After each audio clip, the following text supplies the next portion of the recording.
we are live. It is Back at it. Monday. If you are familiar with us, you know we are fans of that independent wrestling. This weekend, the collective took place in Illinois, I believe, and they had a wealth of big events. But Dave, we sat down with Scott from Valentine last night, and we saw the newest Bloodsport. But before we talk about what we saw last night, we're going to kind of revisit some old Bloodsports, go over memories. I mean, I've got memories of the first one. You were at the second one. Yeah. I was actually in New Orleans for the first one, but let's start off with that. Matt Riddle's Bloodsport was the first Bloodsport in the GCW lineup.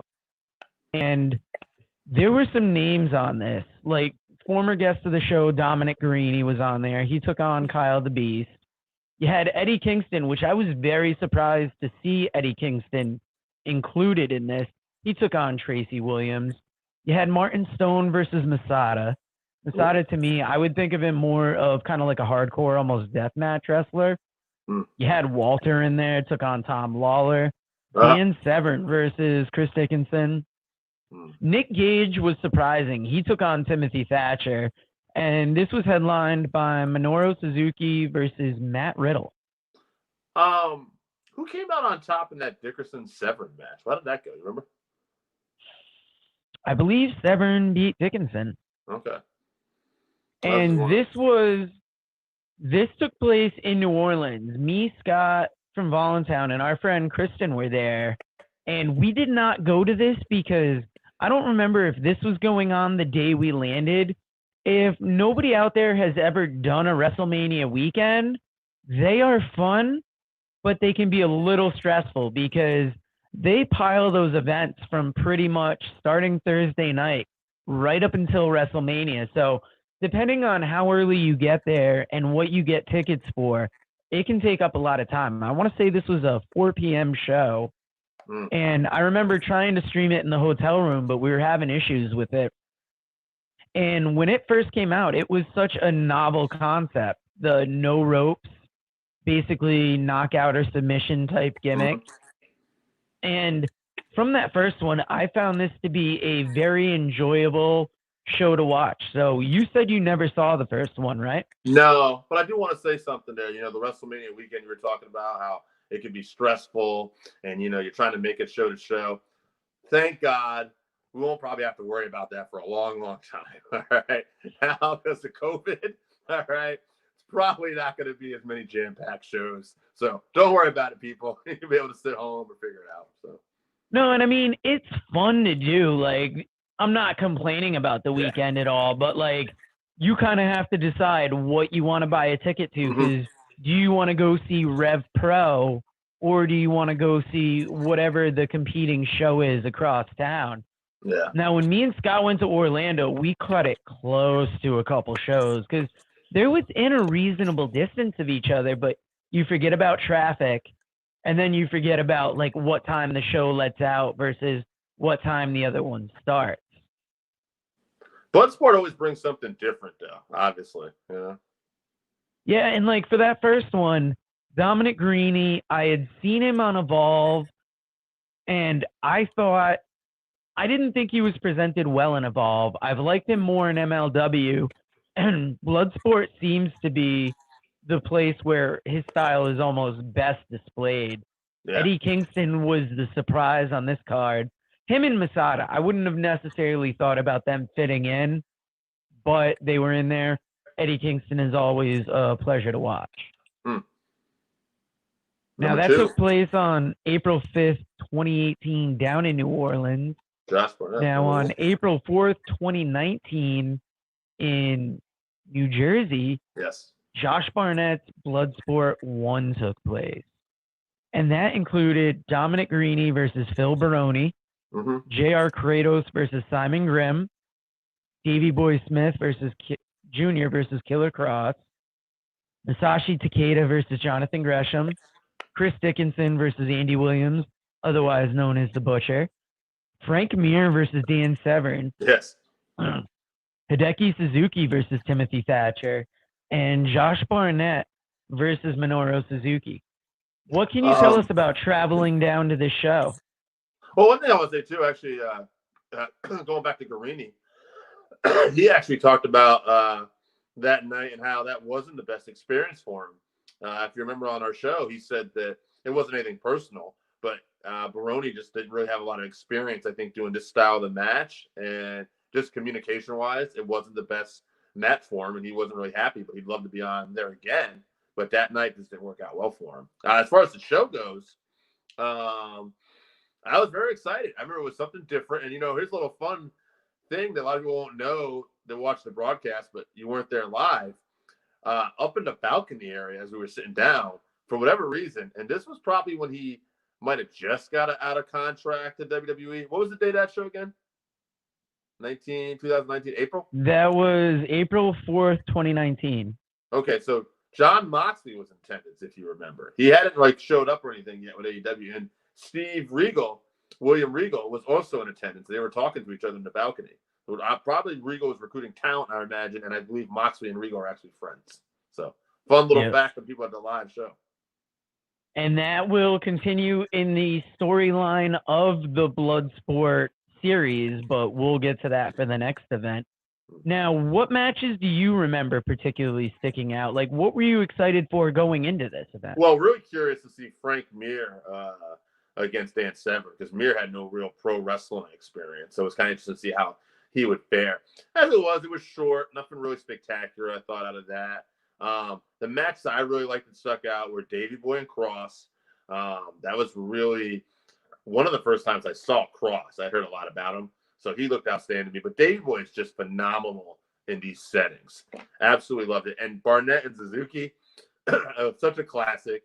Minoru Suzuki, I just remember him calling over the ref and looking so sincere for whatever reason. Just come on, I'll talk. And then just punching the ref. And then, him and Barnett are slugging it out.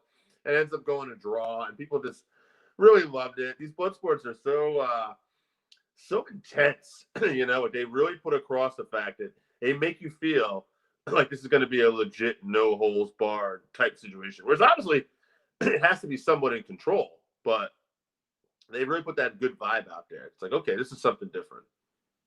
Now, do you think this could work as a federation that runs all the time? Or do you think they work better as kind of like a pop-up show? What is it, twice a year now? Yeah, better as a pop-up show. I don't know. Do you just think the style wouldn't relate to over here? I'm not saying it wouldn't. I'm just saying less is more in this particular thing. It could work. I don't know. It would have to adapt, but I definitely think less. Because to me, I'm an MMA fan too, right? And one of the problems MMA suffers from is the same problem pro wrestling, in particular WWE, suffers from: oversaturation.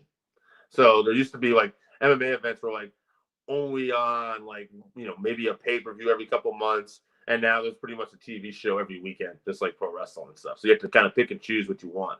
So yeah, I like the idea of keeping special and doing this quarterly.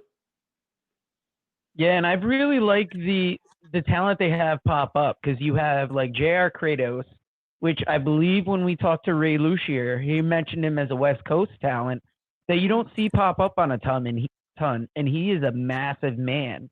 So to see him in the ring with Simon Grimm, that was interesting. You had Chris Dickinson versus Andy Williams, the Butcher, and this is before Andy Williams had really popped off on a major stage. He had been on that first spring break, and he was gaining a name, and I thought this was a huge event for him to show up on. Obviously, Barnett Suzuki was a classic.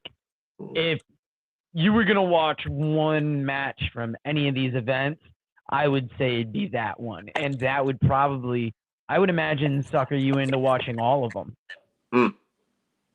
That's good stuff.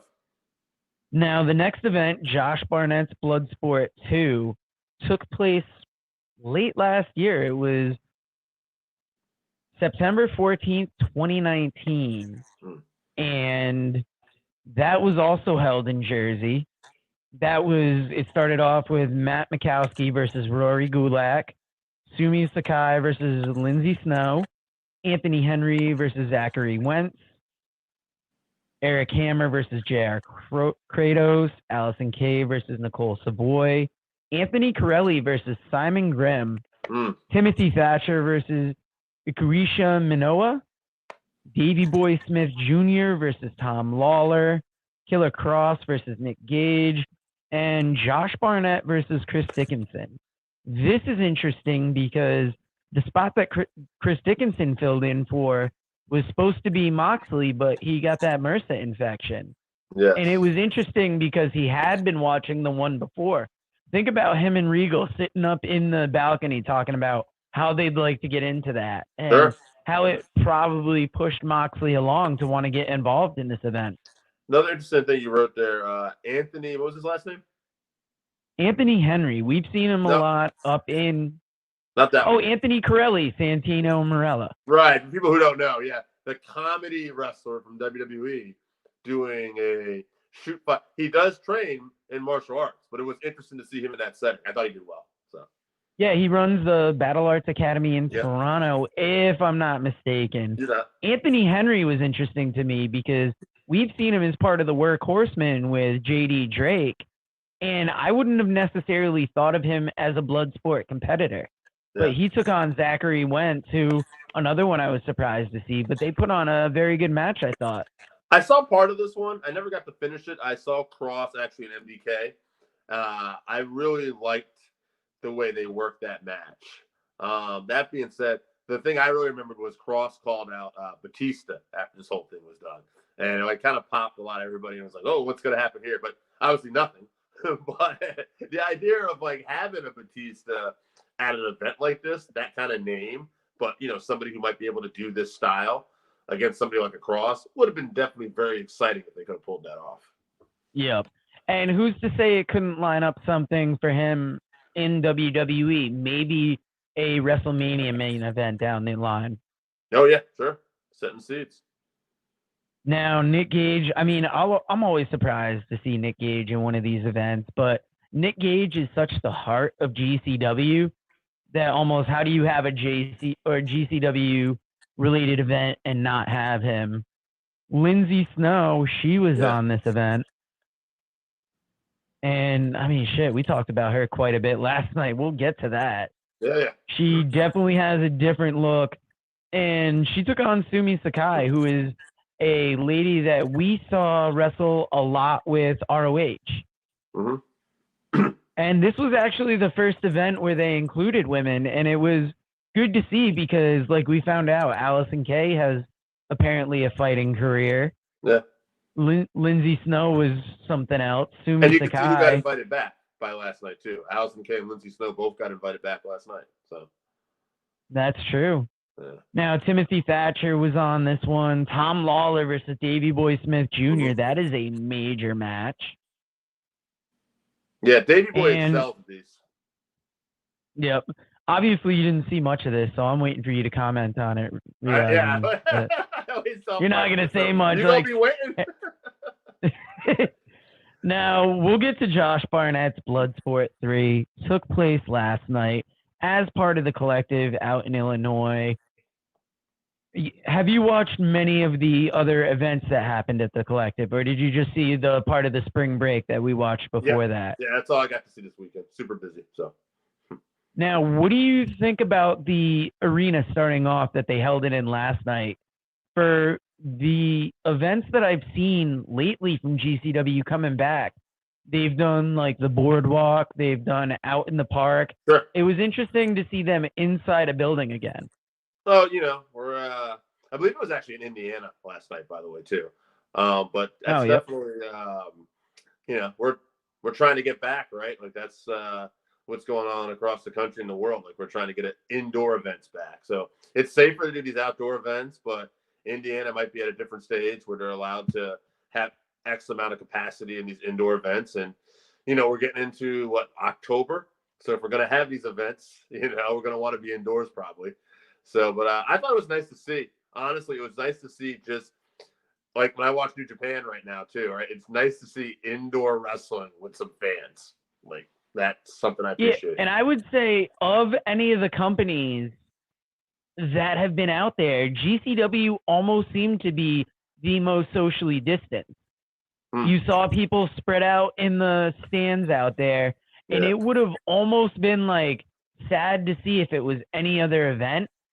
But in the current climate that we're in, a lot of masks, a lot of social distancing. Mhm.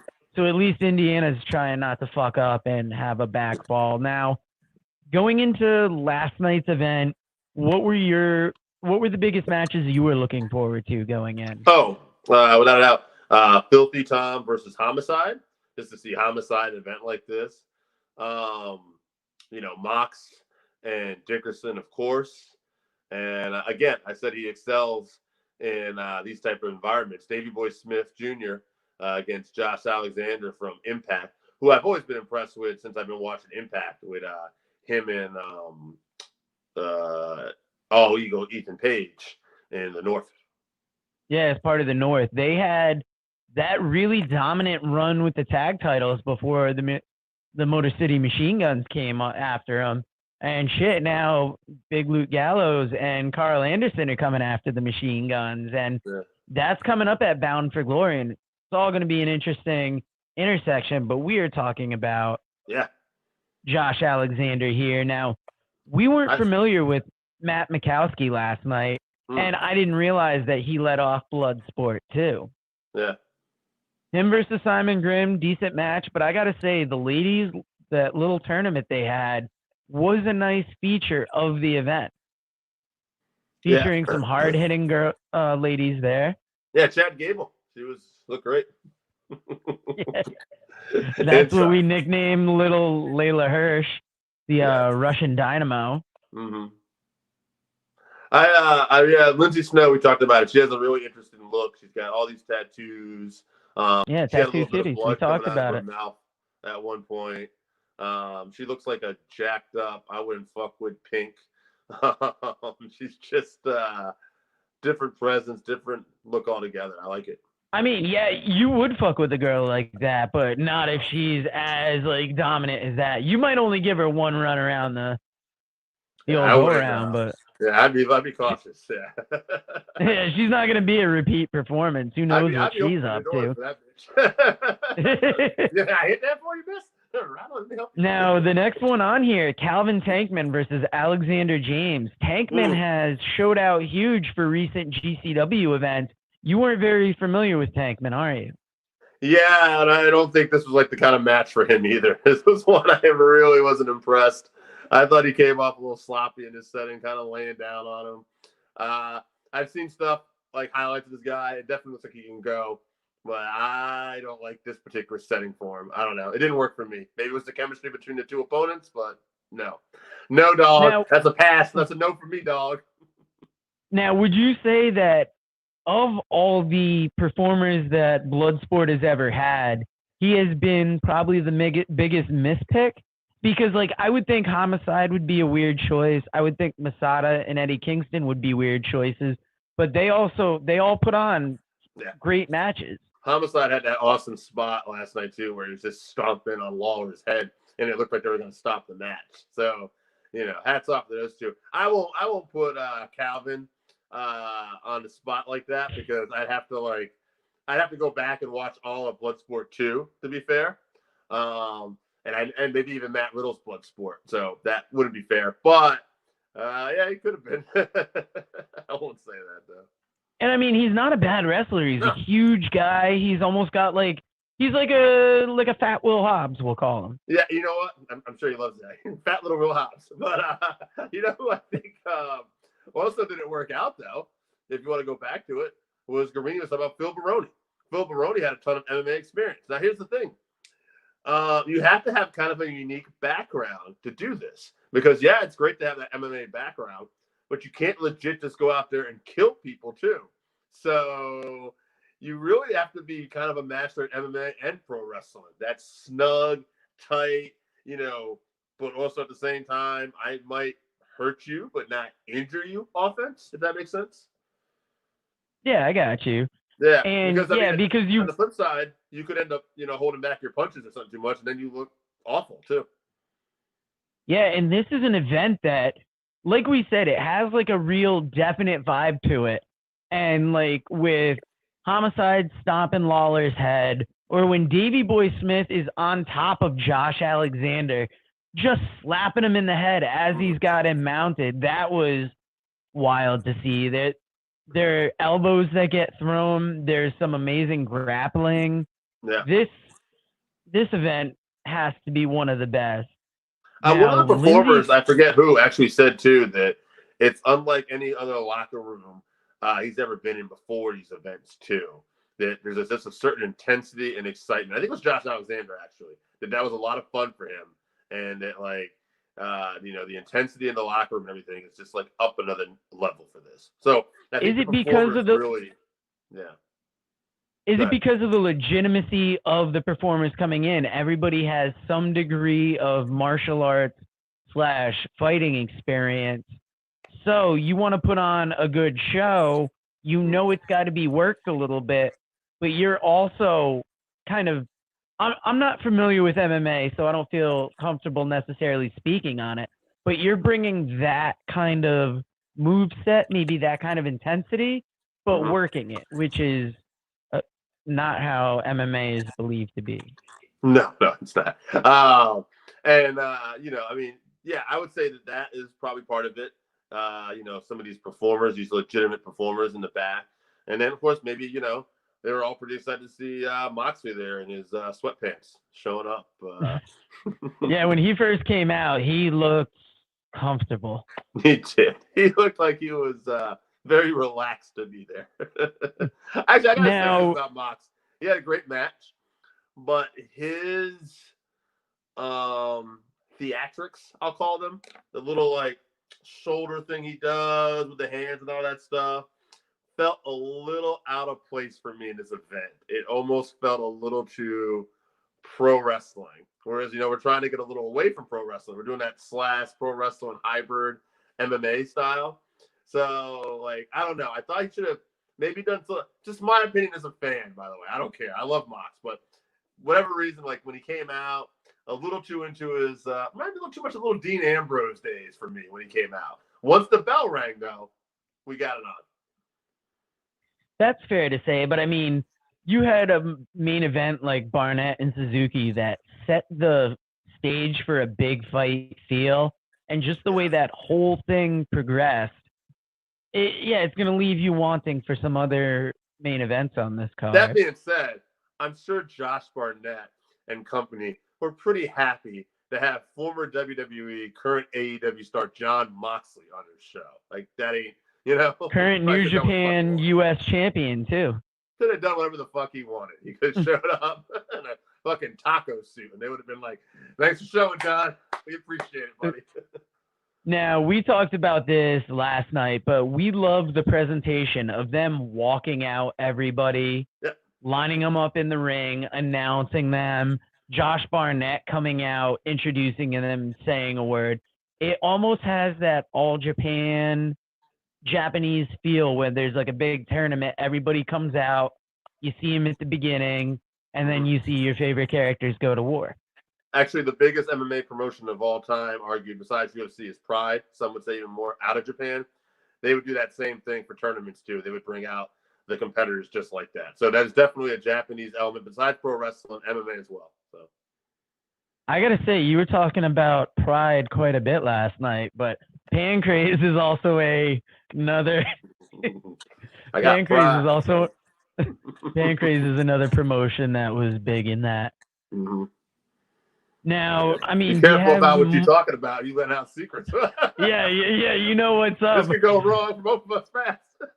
Scott from Voluntown is silently popping at home, and I hope to God he doesn't throw something in the comments that gets us kicked off the All Everything Entertainment Network. Guys, Dave, do you have anything more to say about Bloodsport? Because I want to go out. You said enough. Yeah, I said my piece. I'm sorry, Calvin. Didn't work out for me, buddy. Calvin got a job. No, he does. He's doing great. He worked with MLW. Now, guys, you know what the music means, and I should have done this at the beginning, but we are at Fans Working on Twitter, Working Fans Podcast on Facebook, Working Fans Wrestling _pod on Instagram. You can find us Fans Working on Twitch, websites, workingfanspodcast.com, and you can also find us through alleverythingentertainment.com.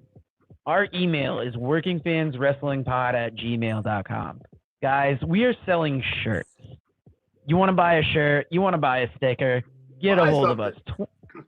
Buy something. $20. I need to get paid. I know, we got these shirts sitting. We put money out, and we just want to get something back. Plus, we want to put for 2 days. Please. We want to put a shirt on your fucking back. It's going to cost $20 for a shirt, $5 for a sticker. And if you want to buy a shirt and a sticker, we'll take a couple bucks off. Why not? Now, we are brought to you by, let me get the fucking logo up in the corner there, 482designs.com. That is FOUR82designs@gmail.com. If you need stickers printed up, you need shirts printed up, go and email Kevin over there. He has done huge things with this shirt that I got hanging up right here. You want to buy this off my wall? Fucking email us. We'll set you up with a PayPal to send money to. And we also are brought to you by WrestleTopia. We should have shouted these motherfuckers out at the beginning, but they have been bringing us our Working Fans Presents bonus episodes that come out on Tuesdays. Now, if you're lucky enough to be listening in tomorrow, the episode is Onita and Hayabusa. I cannot personally wait for that episode. Dave, I know you're on the edge of your seat for that. And Randy Osga showing up at the last minute when we're talking about buying shirts. How you doing today, Randy? Did you watch? Did you see any of us, or are you just tuning in for the end? He's just this main event. That's it. I was gonna say, since Randy's commented, we'll stay a couple extra minutes. Dave? What else you got going on? You gonna be watching Spring Break tonight, or even for the Culture? Because I know those are two events we were talking about that we were huge on. I ain't watching a damn thing tonight, Joe. I gotta try to get some sleep, buddy. Killing me. This podcast is killing me. Buy a damn shirt, please. Right, I know you're telling me about the pod. Dude, we just want this thing to pop off so we can quit our fucking day jobs. Yeah, I got a business. I'm gonna sell it. I want to go home. I was gonna say one of us hates our day jobs, and we're gonna let you guess who. But before we start, when we let that cat out of the bag, Randy ain't saying shit, so I think we're gonna pack it in now. We gave him a couple minutes. He did. He tried. Randy, thanks for showing out. Any views are important. This will live in perpetuity on the net. So, Dave, are you ready for Wednesday night? How did you think last Wednesday went off? Oh yeah, I'm totally excited to do our show this week. We might have a guest. We might have some sound bites. I don't want to build it up because we might not have none of that. but regardless, no matter what, I promise you, I can't promise you about AJ, but maybe. But me and Joe will definitely be there, and we'll be in that ass, and we're going to tear it up, and we're going to be entertaining. And if I ain't got no sleep, it don't matter. If there's some water on me, we're going to do the damn thing. I see Oscar finally getting in here. Yep. He's got his notification on, and it didn't work. This sounds like an AJ story if I ever heard one, but he's got to get a shirt this week. Yeah, there you go. And Randy's going to try and watch Raw this week. I'd ask Dave if he's going to watch Raw, but he made it pretty clear he ain't going to watch shit but the back of his eyes. I got to go to bed. All right, please. I know, and guys, we are going to be bringing you the Impact Media Call this week. And spoiler alert. Oh, Jesus. I didn't get the link yet, Joe. Don't promise these people. Well, we're on board for the link. It's Deonna Purrazzo. It's Rohit Raju. And the big talk is going to be Bound for Glory coming up. Randy says it was an incredible live show last week. Thank you. Yeah. I went off the rails in the middle a little bit. We're not going to talk politics probably anymore. And I missed a couple music cues. I think I forgot to hype something. Eva Marie might be returning. Ooh. Oh, I heard that. There you go, baby. Oh, you heard that? I saw something online today. Maybe she, if she doesn't go back to WWE, maybe she'll be in Bloodsport. Eva Marie, baby, look out. Lindsay Snow, she coming for you. God, I think the only Bloodsport she's going to have is going to be early next month. But Randy says we need to interview some Impact wrestlers. Randy, we are fucking working on it. We've been on a journey with Ross Foreman, who did get back to us, and he has got us included in some Impact media calls. Yep. We almost got gamed into an Eric Young interview, but Dave and I did not trust it one bit. That wasn't from Impact, so that was another person. So yeah, we'll leave it at that. I know we're used to only being carnied by AJ, so when we were getting carnied by outside the circle, we didn't feel as good about that. But we got a Randy, lot of potential stuff in the works for potential guests and potential events we'll be doing. Bloodsport was great last night, Randy. That's what this was all about. Unfortunately, you can probably watch this after it's done downloading, I'm sure. He can watch it again, but since Randy's commenting and watching now, can we give Randy a quick little breakdown of what we thought? We liked the event. Yeah. You can go back and see our specific comments on it, but we're a big fan of how they bring everybody out, line them up like an event, announce them. Josh Barnett comes out. They had a really badass shirt. It almost looked like a heavy metal or punk rock cover for the event, which I thought was cool. We didn't bring that up. So Josh Barnett is also like got his own like little punk rock band or something too. If you didn't know, we didn't talk about that before, but yeah, Josh Barnett. No, yeah, he's definitely a heavy metal guy. And one thing we didn't talk about during the bulk of the show, Randy's getting another exclusive. Thanks for jogging our brains. Is we didn't know exactly why Josh Barnett wasn't participating in this event, because he was supposed to headline the last event versus Moxley. Dickinson filled in for Moxley. This time, Josh Barnett doesn't wrestle the main event, but Dickinson fills in for Barnett.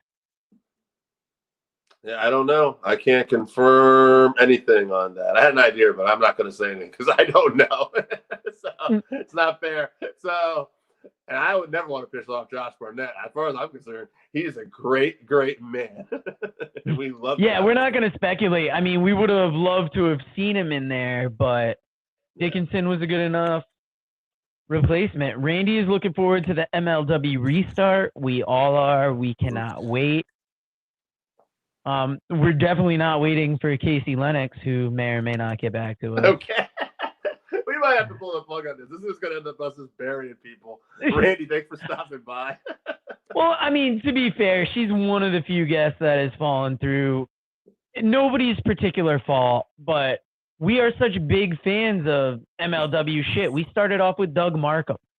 Huge fans of Doug Markham. Yeah, let him know. Doug Markham, baby. Watched it all our lives. Opera Cup. And the Opera Cup's coming back. It is. Nice. But, Randy, if you want to see what we thought about Bloodsport, wait for this to show up on YouTube and then rewind it. But, guys, we will see you Wednesday night. Dave, I'll talk to you when this is over. Later. Later.